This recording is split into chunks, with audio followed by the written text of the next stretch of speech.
अब तक महायुति और महाविकास अघाड़ी के बीच सीट शेयरिंग गुत्थी नहीं सुलझ पाई है। महायुति में सतारा, नासिक, औरंगाबाद, ठाणे, पालघर, रत्नागिरी, सिंधुदुर्ग, दक्षिण मुंबई, उत्तर पश्चिम मुंबई की सीटों पर अभी पेच फंसा हुआ है, जबकि महाविकास अघाड़ी में सतारा, जालना, माधा, रावेर, उत्तर मुंबई सीट पर अभी गतिरोध बरकरार है। इसके अलावा एमवीए में 2 घोषित सीटों यानी कि भिवंडी और सांगली, इन पर भी विवाद है।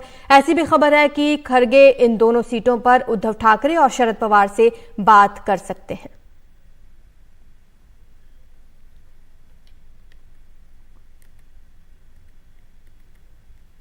ज्यादा जानकारी के लिए हमारे सहयोगी रौनक कुकड़े हमारे साथ जुड़ रहे हैं। रौनक, आज इनकी प्रेस कॉन्फ्रेंस भी होनी है, क्या सुगबुगाहट है, सुलह हो गई है क्या तीनों में?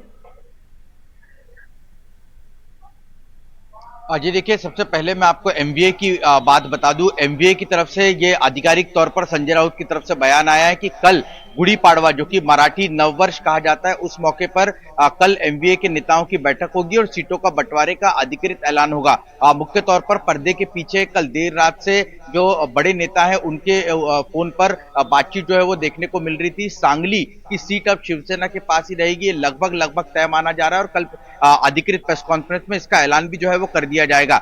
दूसरी जो बाकी कुछ सीटों को लेकर यहाँ पर पेच फंसा हुआ है, उसमें साफ तौर पर यह देखने को मिल रहा है कि पांचवें और चौथे और पांचवें चरण की सीटें हैं। लगभग अभी यहाँ पर नॉमिनेशन में काफी वक्त है, लिहाजा कुछ वक्त और लेने के बाद इसका ऐलान किया जाएगा। ये एमवीए के नेताओं के जो वरिष्ठ नेता है उनके बीच में बात हुई है। अगर एनडीए की बात की जाए तो एनडीए में भी इसी तरह की बातचीत जो है वो देखने को मिल रही है, क्योंकि इन सभी सीटों पर मतदान जो है वो मई महीने में होना है। लिहाजा इतने जल्दी फैसला लेकर अगर कहीं बगावत कोई लीडर कर देता है तो उसके लिए पार्टी को मुश्किल हो सकती है। लिहाजा एन मौके पर ही इन सीटों पर कैंडिडेट जो है फाइनलाइज किए जाए, ये रणनीति के तहत एनडीए के नेता भी काम करते हुए दिख रहे हैं। जो वरिष्ठ नेता है, फिर देवेंद्र फडणवीस हो, एकनाथ शिंदे या अजित पवार, इनके बीच में अच्छा कोऑर्डिनेशन देखने को मिल रहा है। और साफ तौर पर जो खबरें साफ निकल कर आ रही है कि जो छोटे नेता है, खासतौर से जो स्थानीय नेता है, उनके बीच में बड़े मनमुटाव देखने को मिल रहा हो, लेकिन फडणवीस, शिंदे और अजित पवार एक पेज पर नजर आ रहे हैं। जी।